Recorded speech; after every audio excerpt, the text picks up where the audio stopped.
हाय, आप सबका स्वागत है आज के मेरे इस नए वीडियो में। आज का जो टॉपिक है काफ़ी इंटरेस्टिंग होने वाला है। इंटरेस्टिंग इसलिए होने वाला है क्योंकि although the topic is not directly associated with the companies activities, but still you must have the knowledge. But अगर आप किसी स्मॉल ग्रुप में काम कर रहे हैं, स्मॉल ग्रुप मीन्स कि एक कंपनी है, उसके नीचे पार्टनरशिप फर्म्स हैं, या कोई मेजर कंपनी है, उसके नीचे आपके ग्रुप में 3 या 4 छोटी कंपनीज हैं, तो आपको ये टॉपिक आना ही चाहिए। मैं ऐसा इसलिए कह रहा हूँ क्योंकि जब आप लिस्टेड कंपनीज में करते हैं तो वहां पे हर एक अलग डिपार्टमेंट रिस्पॉन्सिबल होता है हर एक का फंक्शन के लिए। आपके पास सर्टिफिकेट्स लेना होता है कि हाँ वो कंप्लाई कर रहे हैं, कैन टेक द रिकॉर्ड कि हाँ सारे कंप्लाइंसेस हो रहे हैं। पर जब आप स्मॉल ग्रुप्स में काम करते हो तो ये रिस्पॉन्सिबिलिटीज आपकी हो जाती है। ऐसा कोई भी नोटिस या कोई भी नोटिफिकेशन जो कि एक ट्रैक से बाहर आती है, मतलब एक रेगुलर वर्क से बाहर आती है, वो आपके टेबल पे आएगी और आपको उसका जवाब देना पड़ेगा। ये मैं अपने एक्सपीरियंस से कह रहा हूँ because I have started my job in small group of companies, 4-5 companies, partnership firms and एलएलपीज। अगर आप मैन्युफैक्चरिंग यूनिट्स में हैं और उनकी फैक्ट्रीज हैं तो ये नोटिस या आपके टेबल पे आएंगे ही आएंगे अगर वो रेगुलर से बाहर है। रेगुलर से कैसे बाहर है? अगर कंपनी ये सही एनपीएफ डिडक्ट कर रही है और सबमिट कर रही है तो वो चलता रहेगा। बट कोई भी ऐसा जो थोड़ा सा ट्रैक से बाहर आएगा वो आपके टेबल पे आएगा और आपको उसका आंसर करना ही पड़ेगा। तो जो भी person small group of companies में एक्ट कर रहा है उनके लिए बहुत इंपॉर्टेंट है ये लेबर लॉज मैंने एक आउटलाइन सी बनाने की कोशिश की है। मैं आपको एक एक लेबर लॉज नहीं बताऊंगा।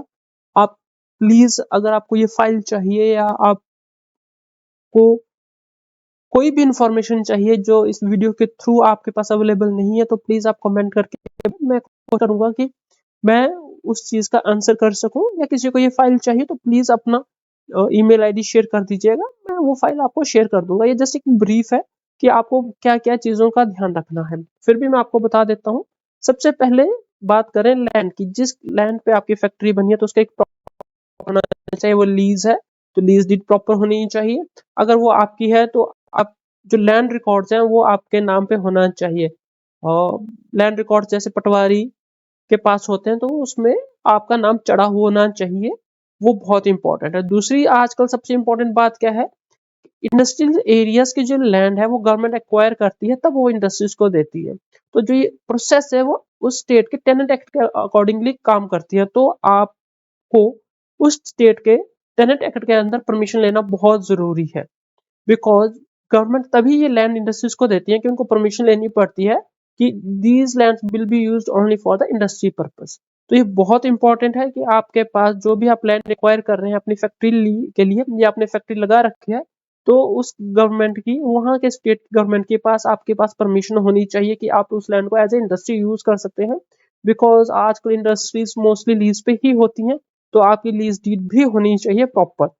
उसके बाद है EM1 and EM2, enterprise memorandum 1 and enterprise memorandum 2।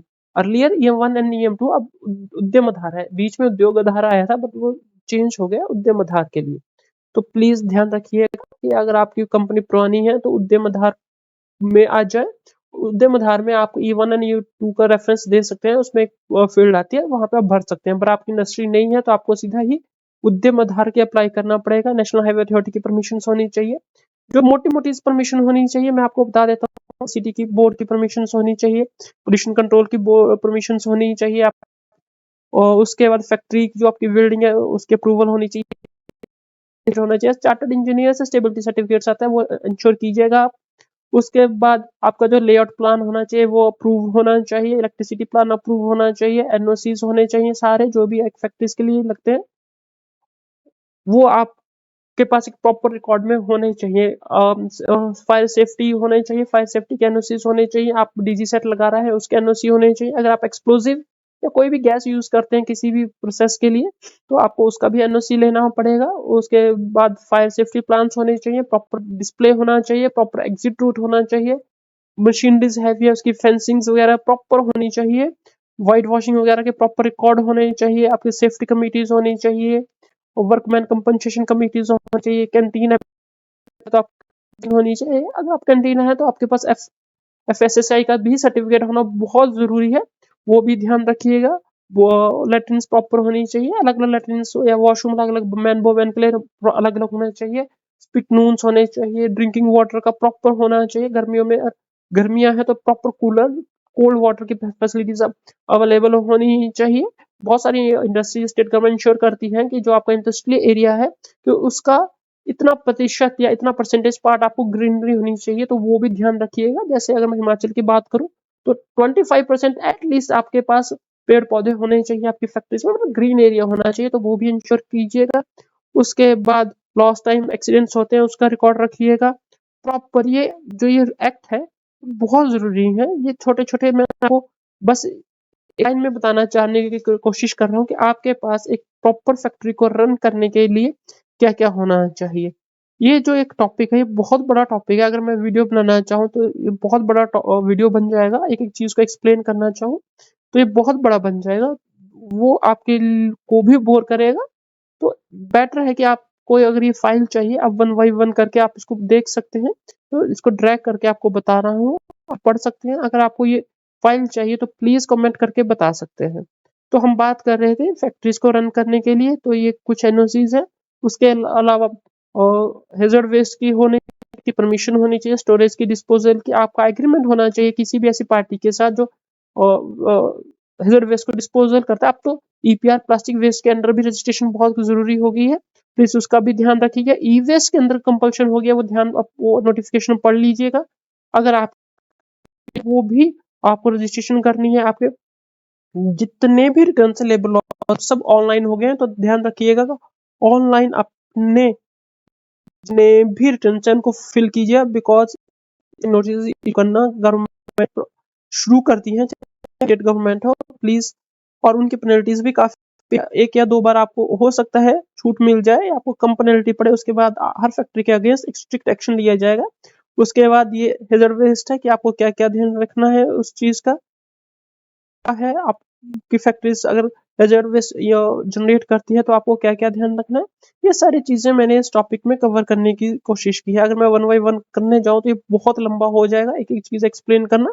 तो आप इस लिस्ट के थ्रू जा सकते हैं और डिसाइड कर सकते हैं कि आपकी फैक्ट्री पे क्या क्या चीजें एप्लीकेबल है। कॉन्ट्रैक्ट लेबर एक जनरल लेबर है, ये तो एप्लीकेबल रहता है। प्लीज इंश्योर कीजिएगा कॉन्ट्रैक्ट लेबर के कंप्लाइंस आपका कॉन्ट्रैक्टर कर रहा है, नहीं तो सारी रिस्पॉन्सिबिलिटी प्रिंसिपल एम्प्लॉयर के ऊपर आ जाती है और उसको हाईवे पेनल्टी भी पे करना पड़ती है। तो प्लीज ये भी ध्यान रखिएगा। पीएफ भी ध्यान रखिएगा। ये से पीएफ तो नॉर्मली डिपॉजिट करवाते हैं, बट ध्यान रखिएगा जो नॉमिनेशन फॉर्म्स है वो ऑनलाइन है, तो एचआर इंश्योर करे कि जितने भी आप वर्कर हैं या कोई भी एम्प्लॉयज रख रहे हैं, तो जब भी आप बंदे को रखें तो उसका नॉमिनेशन फॉर्म उसी टाइम पे फिल कर लें, क्योंकि ऑनलाइन फॉर्म है। उसके बाद थोड़ा सा मुश्किल हो जाता है ये फिल करना। उसके बाद ये से एक्ट है, अगेन आप इसमें जा सकते हैं। आईडीज का इसमें डिफाइन किया गया है चीजों को, क्या क्या आपको चीजें देखनी है। पेमेंट ऑफ वेजेस एक्ट है, आप इसको भी देख सकते हैं। इंश्योर कीजिएगा timely payment. Minimum wages act की नोटिफिकेशन, मिनिमम वेजेस इंश्योर कीजिए कि जो भी आपकी स्टेट गवर्नमेंट की वेजेस एक्ट की नोटिफिकेशन है वो ध्यान रखिएगा।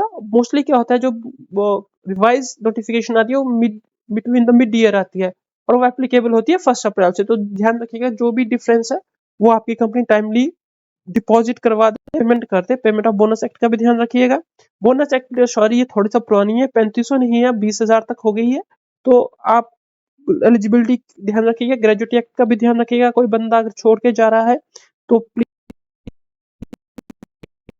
के कंप्लाइंस हो। इंडस्ट्रियल डेवलपमेंट स्टैंडिंग ऑर्डर मेरे हिसाब से इसका सबसे टफ होता है, बिकॉज इसमें वर्कर्स और एम्प्लॉयर की तरफ से कमिटीज बनाई जाती हैं और उनको एक प्रॉपर प्लेस पे लाना बहुत टफ है। बिकॉज हर दोनों हम हर एक मतलब एक समझ लीजिए कि आपको बहुत सारे मेंढक एक थाली में रखने हैं इसके लिए, तो ये बहुत टफ आता है। तो फिर कोशिश कीजिएगा कि ये मेंटेन कर सके। एयर पोल्यूशन की permission, prevention, food and nutri act, अगर आप कोई भी ऐसी चीज या अगर आपके पास कैंटीन है और आप उसमें खाना बना रहे हैं तो ये चीज बहुत जरूरी है, आपके पास परमिशन होनी चाहिए। These are the thing you must care. Maternity act के प्रॉपर होनी चाहिए। अप्रेंटिसशिप एक्ट बहुत एप्लीकेबल हो गया, पहले ये ऑफलाइन था बट आपकी अब इसकी रजिस्ट्रेशन ऑनलाइन शुरू हो गई है, तो ये एप्लीकेबल है। नेशनल फेस्टिवल हॉलीडेज याद रखिएगा, जो भी आप हॉलीडेज देते हैं फैक्ट्रीज में उसकी एक proper list stamped and signed और अप्रूवल होनी चाहिए आपके लोकल लेबर ऑफिसर से। इक्वल रेम्युनरेशन का ध्यान रखिएगा, बिकॉज ये छोटे छोटे एक्ट हैं बट इनकी पेनल्टीज बहुत। ये मत सोचिएगा कि ये ऑफलाइन है तो हमें कोई फर्क नहीं पड़ेगा। ध्यान रखिएगा हर एक एक्ट ऑनलाइन हो गया है, आपको ऑनलाइन ही नोटिस आएगा और नोटिफिकेशंस आएगी, नोटिस आएगी और आपको सबका रिप्लाई करना पड़ेगा। तो ये सब कुछ एक्ट्स हैं जो मैंने कोशिश की कि ये बहुत बड़ा एक टॉपिक, ये बहुत बड़ा वीडियो बन जाएगा अगर मैं इसको एक चीज को एक्सप्लेन करना चाहूँ। तो अगर किसी को भी ये चाहिए होगा तो प्लीज आप मुझे कमेंट कीजिए, मैं कोशिश करूंगा शेयर करने की ज्यादा से ज्यादा लोगों को। और कोई भी ऐसा पॉइंट जिस पे डिस्कशन की जरूरत है तो हम उसको भी डिस्कस सकते हैं। उम्मीद है आपको आज का टॉपिक अच्छा लगा होगा, पसंद आया होगा और आपको हेल्प मिलेगी आपके कंप्लेंसेस करने में। तो मैं आपसे रिक्वेस्ट करूंगा, प्लीज शेयर कीजिए इस टॉपिक को, सब्सक्राइब कीजिए।